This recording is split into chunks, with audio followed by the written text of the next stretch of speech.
দাবানলের গ্রাসে বিপর্যস্ত যুক্তরাষ্ট্রের নিউ জার্সি জোনস রোড এলাকায় শুরু হওয়া আগুন এখন ছড়িয়ে পড়েছে ১৩,০০০ একরের বেশি জমিতে। বুধবার সন্ধ্যায় পরিস্থিতি কিছুটা নিয়ন্ত্রণে এলেও আগুন এখনও পুরোপুরি। বেশ কয়েকটি গুরুত্বপূর্ণ মহাসড়ক বন্ধ হয়ে গেছে এবং বহু মানুষ বিদ্যুৎহীন অবস্থায়। জার্সির পাশাপাশি ভয়াবহ দাবানলে পুড়ছে ইসরায়েল। তাপমাত্রার পারদ চরমে উঠলে বুধবার বেথ শেমেস শহরের বেশ কয়েক কথায় আছে না, আল্লাহ ছাড় দেয় কিন্তু ছেড়ে দেন না।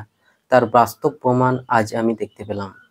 ইসরায়েলে প্রায় ১,৫০০ একর জমিন পুড়ে ছাই। আলহামদুলিল্লাহ। ভিডিওটি দেখুন, তাহলে বুঝতে পারবেন এটা কিন্তু বাস্তব ঘটেছে, রিয়েল নিউজ। দাবানলের গ্রাসে বিপর্যস্ত যুক্তরাষ্ট্রের নিউ জার্সি জোনস রোড এলাকায় শুরু হওয়া আগুন এখন ছড়িয়ে পড়েছে ১৩,০০০ একরের বেশি জমিতে। বুধবার সন্ধ্যায় পরিস্থিতি কিছুটা নিয়ন্ত্রণে এলেও আগুন এখনও পুরোপুরি নেভেনি। দাবানলের কারণে বেশ কয়েকটি গুরুত্বপূর্ণ মহাসড়ক বন্ধ হয়ে গেছে এবং বহু মানুষ বিদ্যুৎহীন অবস্থায় দিন কাটাচ্ছেন। তবে এখন পর্যন্ত কোনো প্রাণহানির খবর পাওয়া যায়নি। ব্যবসা প্রতিষ্ঠান ও যানবাহনের ব্যাপক ক্ষয়ক্ষতি হয়েছে।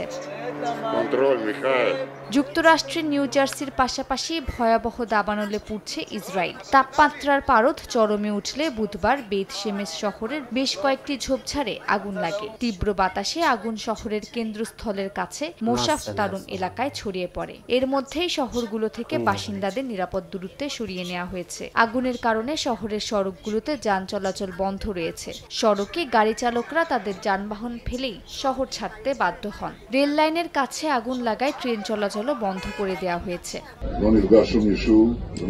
দাবানল পরিস্থিতি পর্যবেক্ষণ করতে যান ইসরায়েলের প্রধানমন্ত্রী বিনিয়ামিন নেতানিয়াহু। তিনি হেলিকপ্টার সহ সব ধরনের বিমান ব্যবহার করে আগুন নিয়ন্ত্রণের নির্দেশ দিয়েছেন এবং আন্তর্জাতিক সহায়তা চেয়েছেন। তবে সামাজিক যোগাযোগ মাধ্যমে অনেকেই প্রাকৃতিক এ দাবানলকে গাজায় চলমান আগ্রাসনের বিরুদ্ধে প্রকৃতির নির্মম ও নীরব প্রতিশোধ হিসেবে আখ্যা দিয়েছেন। তো প্রিয় দর্শক শ্রোতা, এটাই ছিল আজকের ভিডিও। তো ভিডিওটি ভালো লাগলে অবশ্যই ভিডিওটি আপনারা শেয়ার করে দেবেন এবং অন্য মানুষকে দেখার সুযোগ করে দেবেন। সকলে ভালো থাকবেন, সুস্থ থাকবেন। আসসালামু আলাইকুম ওয়া রাহমাতুল্লাহ।